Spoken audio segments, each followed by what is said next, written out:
welcome back to the channel.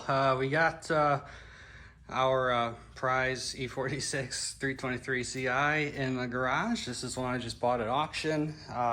Should have seen it in the last video. We did just a quick little walk around. $700 fine, manual, 325 or 323 CI. But I picked up for 700 bucks. She's not much to look at, but again, the main reason I bought it was for this aero package. And from what I can see, it's very, very good shape. Side skirts are undamaged. Front bumper is in great shape. Back is mint. I was really afraid that all these slats might be busted up, but they're in really good shape. So if you didn't see the first video, click the playlist and go back and look at that one. But interior, typical E46 stuff, falling apart. I already took the door card off. You can't open the door from the outside anyway. Taco Tuesday seat, but does have an M3 steering wheel and M3. Okay, whatever. Yeah, I mean it's roached for the most part, but I don't care. I bought it for that body kit. And anything beyond that is a plus. I don't know what these kits go for, but I think we still got a pretty good deal at 700 bucks, and plus some auction fees. And I'm still into it. Well under $1,000, and it does run. We showed that in the last video. We had our Hot Boy Coolant Sucker 2000 intake, an active strut bar. I'm guessing this is a shade of blue that was maybe 2 or 3 paint jobs ago. It's kind of hard to see, but you see a little bit of blue in here, and then there's some purple, and yeah, she's a mess. But today what I want to do, I just want to give it our general look over, get it up in the air, see what it looks like underneath. It doesn't drive, and I already know that's because one of the CV shafts in the back is unbolted, and we don't know why, so we need to figure that out. But other than that, it looks mechanically fairly stock. I mean, it still has the SAP, although it's missing the washer jug. I guess to make it look cleaner. I don't think it does, but whatever. Because race car. That's unfortunate. Got some broken wires in that harness. Who knows what that goes to? More harness edge here. Probably for some aftermarket halos or some crap. It looks like we might have some LEDs or something in there, in the regular headlights, but I don't see angel eyes, so who knows what's going on with that. These are aftermarket housings. These are like brand new, so we could maybe do something with these, sell these off. Who knows. Not really sure what we're gonna do with this car. It's a clean title while it's had a sketchy past and looks awful. It's still a running and driving car. Someone could pick this up to drift with. Spec E46 guys like these slick tops. So, who knows? Who knows what we can do with this thing. So why don't we go ahead and get this thing up in the air, get a look underneath it, see what's going on with that CV shaft, and go from there.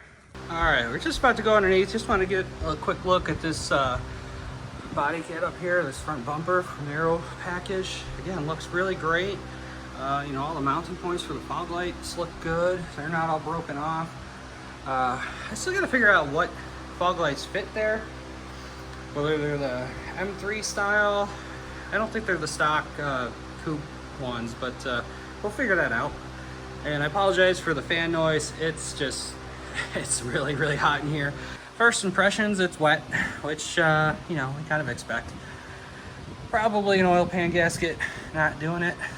You've seen me do it 2 other times. I am not doing it again. Original socks, front struts, both sides. Looks like it's a little wet around the power steering. Probably just the hoses are a little wore out. Belts look okay. Got something unplugged. That looks like the plug for the ambient temp sensor that's usually in this wheel well. You can see that front skirt piece is totally gone. As well on this side, I didn't notice it saying -40F. So you might have the wires on this side tucked up and taped up somewhere. I think we see our coolant leak. So that hose there is wet. The tank's actually a bare tank. I didn't see a date code on it yet, but probably an O-ring in there that's bad. I might have that hose actually. If not, we'll figure something out. We won't sell it leaking something like that someone's gonna melt their motor with. We'll shake down the suspension a little bit. Yeah, this oil pan is just wrenched. So it needs an oil pan gasket again. I'm not gonna get into that, especially if I'm selling it. I'm looking up at, be hard to see, just trying to look at the valve cover gasket area. Looks dry. I don't see anything running down the block. Surprisingly, still has factory cats. Exhaust, it's actually all original too. I would have swore this thing was gonna have a fart cannon on it or something.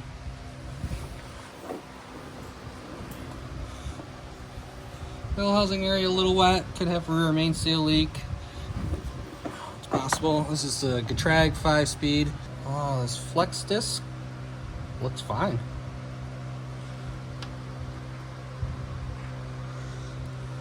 It's definitely smaller than the 330s. Fuel filter. I bet that's been replaced. Those hose clamps don't all match.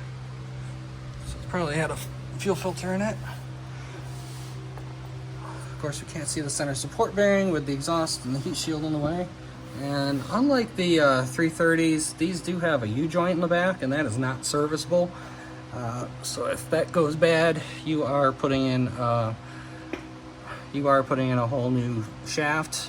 Here, the eBay shafts actually work pretty well. All right, so this side, passenger side, right side, depending on your nomenclature. This side is in there. Looks like this might be a newer shaft. Stock springs. We got our brake pad wear sensor hanging down here. Sorry, I can't get a good angle on it where I'm at. Parking brake does work. For some reason, the brakes go all the way to the floor. I don't see an obvious reason for that yet. So here we have our CV that's disconnected. Like I said, I don't know why. I guess I have heard of them vibrating loose, but well, I'm definitely gonna go ahead and just pop it back in and tighten her down, see what she wants to do. Yeah, these look like brand new CV shafts. Here we can see our semi-slicks. Both rear tires are pretty bad. Again, just Williams shocks in the back too. Stop muffler. Was kind of hoping for some Hot Boy stuff, maybe some coilovers, some fart pipe, something, but I'm really not seeing anything like that underneath. So I'm gonna go crawl back up front and let's shake down the front end and see what we can see. And we'll pop some tires off, just check some brakes, and then I will also button that up and see if this thing moves. Alright, it's going to be kind of hard for you guys to see. Found one of the issues. You look how long this bolt is and how short that one is. This one snapped off. So I bet what happened was these backed off and then finally snapped that one off in the flange. You can see right there we've got a broken off CV shaft bolt. I'll have to check and see if there's any others. It looks like, yep, there's another one right there. So to get it moving, I'm just gonna button up what I have, and from there, you know, once we decide what we're doing with it, we'll take this shaft out and we'll you know, obviously get the remnants of the old bolts out and put some new hardware in there. All right, here we're looking at the left front wheel. I'm gonna go ahead and give that a little shakedown. You guys tell me if you see the ball joints moving around. First we'll do the 9 and 3 o'clock position and just check the suspension. I can feel a little looseness.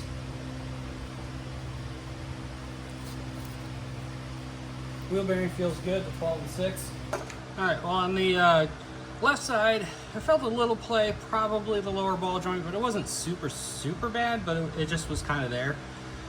Let's check out the right side.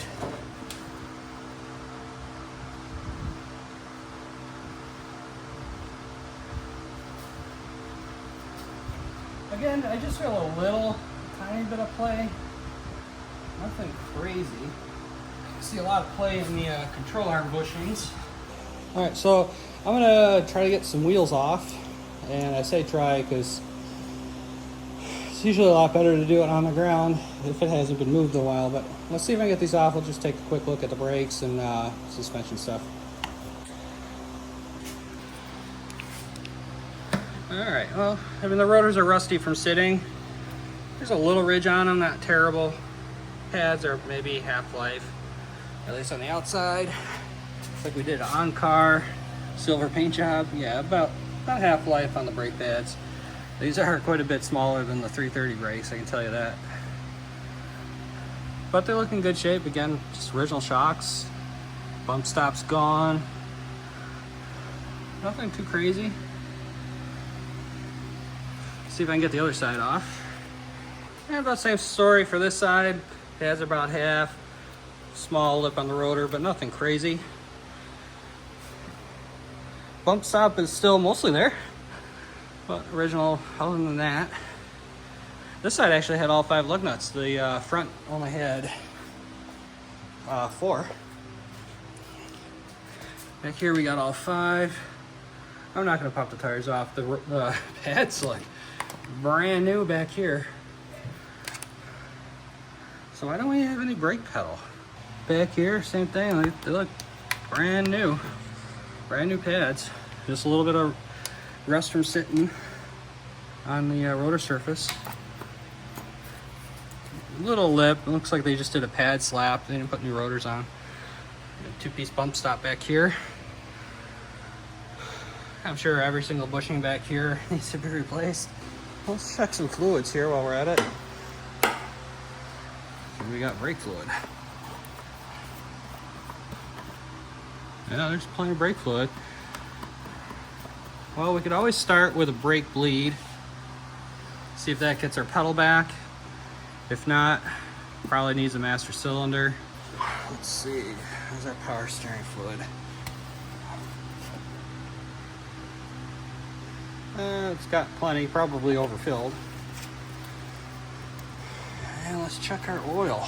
So we hit a red oil light. Alright, let's wipe our oil stick off here.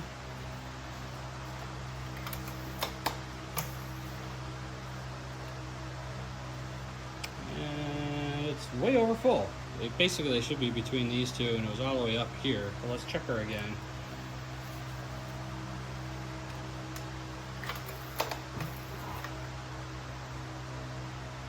Yeah, way overfill.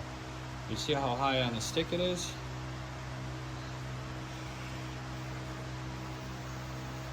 Doesn't smell like anything, it's not milky. I can pop off the oil filter too real quick just to kind of see what that looks like. Make sure there's no milkshake in there. Alright, we're just gonna take this filter housing off. Just using a 27mm axle socket. Works pretty good. I know you can't see in there, but that's fine. I can see a bunch of glitter. Alright, see if I can get you in here real quick. And she's nice and clean. There's really nothing glittery down there, so that's good. The oil looks alright. We'll stab that back in. I'll tighten it up off camera here. Well, that's what's wrong with it. The oil cap's upside down. I hate that. It needs to go this way. It needs to sit this way. That's just personal preference.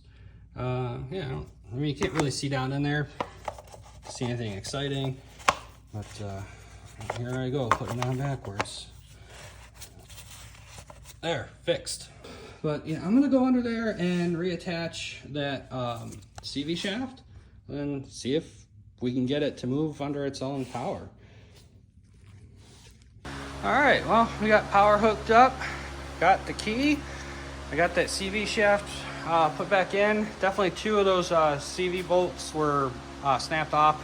My guess is when they replaced those CVs back there, they weren't fully tight. They backed out and then two snapped off. So this is kind of insane. So this is, it's like a brand new key. I don't know if the auction bought it, because one of the guys there was actually interested in the car, so maybe they bought a key, and you know, and I ended up having to pay for it on top of the auction, but whatever. This is insane. Locked,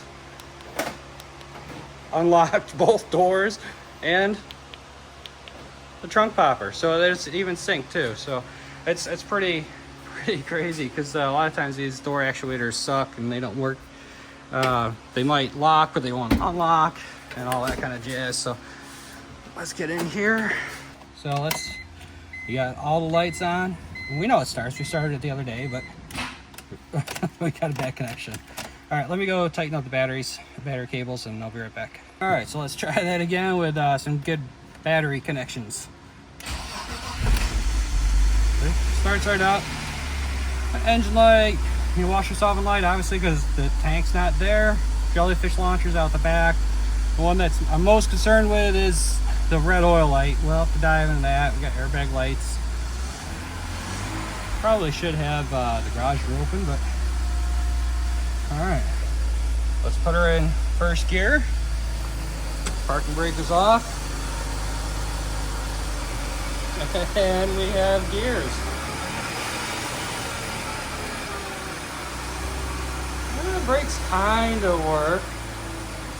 Reverse. Yeah, we got reverse. All right, I'm gonna cut that off before I die of carbon monoxide in here. All right, well, I think that was pretty good investigative mechanical journey for this thing so far. I'll probably tinker with the brakes, see if I can bleed them, see if that brings the pedal back. If not, like I said, it's gonna need that master cylinder if it's not just air on the lines. Well, other than that, yeah, I mean, it starts, it runs, it's got engine codes that, you know, probably vacuum leaks. We could do a smoke test. I'll probably just do that off camera, since you guys have seen me do that quite a bit. But yeah, other than that, other than being ugly, shouldn't need much. You know, need some tires, fix the brakes, and it's running, driving. I think the AC works. I can hear it kick on. I really haven't run it long enough because of that oil light. That's really number one, is to figure out why that red oil light's on, and then figure out the brakes. So those are the two number one safety issues so far. But the regular maintenance stuff, little coolant leak, that's an easy hose or an O-ring. Steering suspension is decent. You know, it's wore out, probably needs replaced, but it's not unsafe. Tires are shot. Windows work. Everything seems to work. I mean, you know, like I said, she's ugly, but I think it would make someone a good project. You know, like I said, the spec E46 guys love the slick tops, and you know, maybe someone pick it up to drift it. I'd like to turn it into a drift project myself, but I just don't know if I have the time, and you know, having 3 E46s here on the property doesn't leave me much room to do other projects. So unless you guys wanted a build series of just doing a drift build, which I've never done, so I'd be learning along with you guys. But if that's something you guys wanted to see, you know, bloop it down in the comment section. Let me know what you guys want to see me do with this thing. As of the filming of this, I haven't released the first video, so I'll have to see what you guys think in that. What I should do with it. Should we just, you know, do a quick scuff and shoot and sell it, leave it as is, sell it, turn it into a little project? I don't know, I'm open. But like I said, the issue with turning this into a project is space. You know, I'm at max capacity right now, so we'll have to see. But definitely, you know, we're gonna keep on these aero kit pieces for the 330, and we just gotta figure out what we want to do with this. We certainly have enough parts off of Clifford, the Red Vert parts car, to kind of make this one goodish. So let me know in the comment section what you think I should do with this thing, what you'd like to see done with it, and we'll see you in the next one.